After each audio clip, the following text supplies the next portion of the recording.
जिंदाबाद कौन अनूप पवन सिंह जिंदाबाद पवन सिंह जिंदाबाद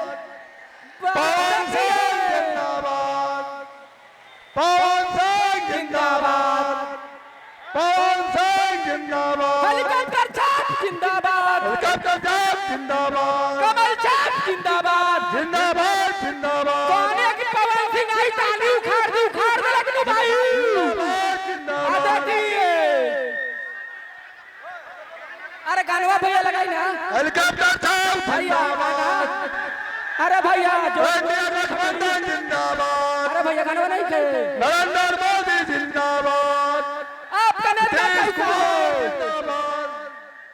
एक बार बोलिए पावर स्टार जिंदाबाद सीमांत करनाल जिंदाबाद पवन सिंह की खलपुरा के शुक्रिया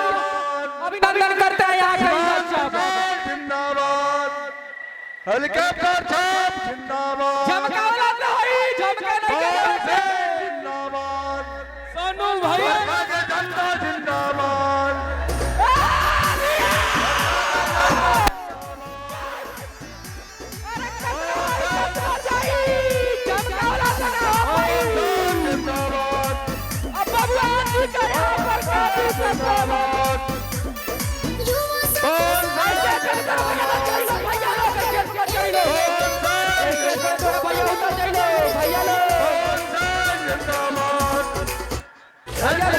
बिहार सुनी पवन के पुकार बम्पर जीत होई।